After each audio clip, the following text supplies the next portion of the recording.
प्रधानमंत्री इस्तीफा दे दे, मुख्यमंत्री इस्तीफा दे दे। इस हाथे में तो हमारे विधायक भी आते हैं, बचौल जी, उनको भी इस्तीफा दे देना चाहिए चुनाव से पहले। भला ही 3 महीना बाद चुनाव है, अभी इस्तीफा दे दें कि भाई चुनाव में जो डिसीजन होगा जनता मालिक जो तय करेगी हम उसको मानेंगे। ये भी चुनाव से इस्तीफा दे दे, ये कर दे भाई कि हम विधायकी से अपना इस्तीफा देते हैं, फर्जी वोटर है यहाँ। कौन जो चुनाव आयोग का वोटर लिस्ट के इसमें आया, वेरिफिकेशन करना है, यही मुद्दा हम लोगों का है कि आप ये वेरिफिकेशन करवा रहे हैं, फर्जी वोटर है, आप निकलवा रहे हैं, बीजेपी कह रही है, एनडीए कह रहा है फर्जी वोटर है। तो आप जब फर्जी वोटर है तो आप लोकसभा से पहले क्यों नहीं इसका ये करवा ली? सरकार को चाहिए था कि लोकसभा से पहले आप वेरिफिकेशन करवा लेते। 2003 में हुआ, उससे पहले हुआ, इस काम को होने में 2 साल लगा। अभी 8 करोड़ मतदाता है, 8 करोड़ मतदाता 25 दिन में, संभव कहाँ से है कि जो कर पाएगा? दूसरी चीज है, आपको करना ही है यहाँ, अगर फर्जी निकालना है, आप कह रहे हैं कि फर्जी वोटर है, तो फिर आप फर्जी प्रधानमंत्री भी हैं, फर्जी मुख्यमंत्री भी हैं, आपको इस्तीफा दे देना चाहिए और इस्तीफा दे के फिर से चुनाव करा लेना चाहिए। पहले आप वोटर लिस्ट को सुधार करवा लीजिए, वोटर लिस्ट का पहले वेरिफिकेशन करवा लीजिए, उसके बाद आप चुनाव करवा लीजिए, फिर आप जो है आ जाइए सत्ता में। ये सब ढोंग है इन लोगों का, और ये ढोंग रचा रहे हैं लोग। इनका मकसद एक ही है, आदिवासी, SC ST, हरिजन, अति पिछड़ा, माइनॉरिटी, इन लोगों को अपने वोट से वंचित करना, इनका मेन मकसद यही है।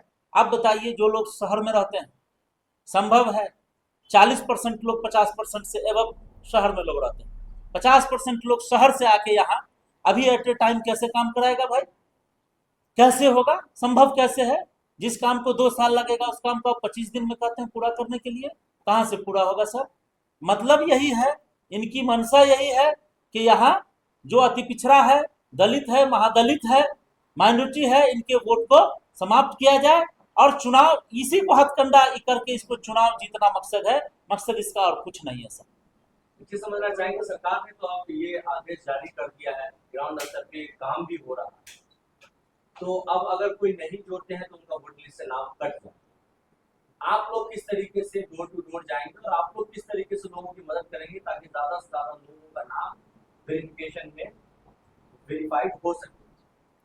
देखिए, अब मालूम होगा आपको, 8 करोड़ मतदाता में तो 5 करोड़ लगभग मतदाता है जो 2003 वाली सूची में है। इस स्थिति में चलिए उसका ठीक हो गया, लेकिन 3 करोड़ मतदाता है जिनका वेरिफिकेशन होना है। मतलब पूरा आप उसका गहन प्रक्रिया चलेगी कि आपको 11 प्रूफ में ये प्रूफ दीजिए, उसके बाद आपका काम होगा। सबसे पहले तो हम इसका भाई बाइकआउट करते हैं कि सरकार को चाहिए या चुनाव आयोग को चाहिए कि इसको बैक करना चाहिए और उसके बाद आप फिर कीजिए। नहीं तो आप बहुत ही बढ़ा दीजिए, चुनाव का डेट बढ़ाइए, और नहीं तो आप इसका फिर चुनाव के बाद कीजिए। आपको अगर डर है, इनका मकसद यही है, क्योंकि हम लोग 12,000 से चुनाव हारे थे, पिछले बार सरकार बनी 12,000 से हारे। इनकी मंशा ही यही है कि जो आदिवासी, जो पिछड़ा, अति पिछड़ा, दलित, महादलित महागठबंधन को वोट करते हैं, उनका इस सूची से नाम हटा दिया।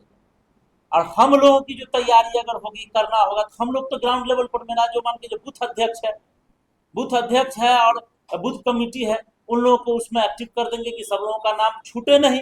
लेकिन किसी भी परिस्थिति में आप एक अंदाजा लगाइए कि 8 करोड़ आदमी 25 दिन में कहां से संभव है? मैंने कहा कि 50% लोग, इससे अब लोग बाहर रहते हैं, विदेश रहते हैं, शहर में रहते हैं। लोग अपने कारोबार को बंद करके यहाँ आवेंगे, लोग विदेश से अपने सारे फैमिली बच्चे को लेके यहाँ आएंगे, अपना काम कराएंगे। सरकार क्या इस पर कर रही है? सरकार इसको आने जाने का खर्चा देगी क्या? सरकार इस पर, सरकार की कोई मंशा साफ नहीं है। ये एकदम डिक्टेटरशिप की तरह, हिटलर की तरीके से आप लाइए, किसी कानून को लागू कर दीजिए और कहीं कुछ प्रशिक्षण नहीं दीजिए। यही था तो 2000 आपको फरवरी में वोटर लिस्ट जारी हुआ, तो इनको चाहिए था कि फरवरी में नहीं करते, उसी समय आप करवा लेते। लोकसभा चुनाव से पहले, या ठीक है नहीं हुआ तो लोकसभा के जस्ट बाद ही आप करवा लेते। जब फरवरी में आप वोटर लिस्ट जारी करते हैं और उसको आप ही कर देते हैं, इस पर चुनाव होगा, फिर आप आगे यहाँ अभी कहते हैं जुलाई में, जून में कहते हैं कि भाई नहीं, आप जुलाई से आप अपना ये कीजिए, वेरिफिकेशन होगा आप। क्या है भाई, इनकी मंशा तो साफ नहीं है कहीं से। हम लोग समझ रहे हैं कि इनकी मंशा वही है, आदिवासी, माइनॉरिटी, अति पिछड़ा, पिछड़ा, हरिजन, ये सब को इसमें से हटाने की साजिश है। और यही साजिश के तहत सरकार काम कर रही है। इनको चाहिए कि अगर करना ही है तो फिर आप भी इस्तीफा, मैंने कहा इस्तीफा दे दें, प्रधानमंत्री इस्तीफा दे दे, मुख्यमंत्री इस्तीफा दे दे। इस अहाते में तो हमारे विधायक भी आते हैं बचौल जी, उनको भी इस्तीफा दे देना चाहिए चुनाव से पहले। भला ही 3 महीना बाद चुनाव है, अभी इस्तीफा दे दें कि भाई चुनाव में जो डिसीजन होगा जनता मालिक जो तय करेगी हम उसको मानेंगे। तो ये भी चुनाव से इस्तीफा दे दे, ये कर दे भाई कि हम विधायकी से अपना इस्तीफा देते हैं। फर्जी वोटर है यहाँ, कौन फर्जी वोटर को खोजते हैं? ये उसी वोटर से आप प्रधानमंत्री मुख्यमंत्री बने हैं, विधायक बने हैं। अधिकारियों का ये कहना है कि खास तौर पे जो लोग मर गए हैं उन लोगों का नाम भी अभी इसमें वोटर लिस्ट में है और लोगों को चिन्हित करने के लिए किया जा रहा है। क्या चिन्हित करने के लिए सर प्रूफ लेने का क्या काम था? आप ये बताइए कि आप आधार कार्ड से लिंक करवाते हैं और आधार कार्ड को आप नहीं मानते हैं, फिर आपको 11 पेपर में आधार कार्ड है नहीं है, क्यों नहीं है? आप आधार कार्ड लीजिए, आप कर दीजिए, वेरिफिकेशन कीजिए, नो प्रॉब्लम, कोई दिक्कत नहीं है किसी को, आम जनता को कोई दिक्कत नहीं है। आधार कार्ड लीजिए, उसका वेरिफिकेशन कीजिए, जो जिंदा है आधार कार्ड देगा, मर गया आधार कार्ड नहीं है उसके बाद भैया उसका खत्म हो जाएगा, वहीं पर कट जाएगा। ये सब ठग है, ये सब ठगने का प्रयास है, बेवकूफ बना के यहाँ वोटर को जो है ये करके। इनकी मंशा है सर 50 लाख वोटर को, ये जो है केंद्र सरकार की साजिश है कि 50 लाख वोटर को यहाँ गुप्त रूप से इसको माइनस में रख दिया जाए और चुनाव जीत लिया जाए। यही इनकी मंशा है और कुछ नहीं। बाकी हमारे प्रवक्ता महोदय हैं, कुछ कहें। अब तो सरकार का आदेश आ गया है इंद्रजीत जी, अब तरीके से या इसका खिलाफ करेंगे या जमीन पर इसके लिए काम? देखिए, दोनों रणनीति पर हम लोग काम कर रहे हैं। सबसे पहला रणनीति है कि निर्वाचन आयोग जो है, जो भाजपा का खास करके जब संगठन इकाई के तौर पर वो काम कर रहे हैं। आप गौर करेंगे कि जब भारत में संविधान लागू हो रहा था उस टाइम में भी जो फॉरवर्ड तबका था वो जो है जो वोटिंग पावर जो है जो अति पिछड़ी और दलित से छीनने का प्रयास कर रहा था। बाबा साहब की देन है कि आपको जो अधिकार जो है अति पिछड़ी और दलित को मिले।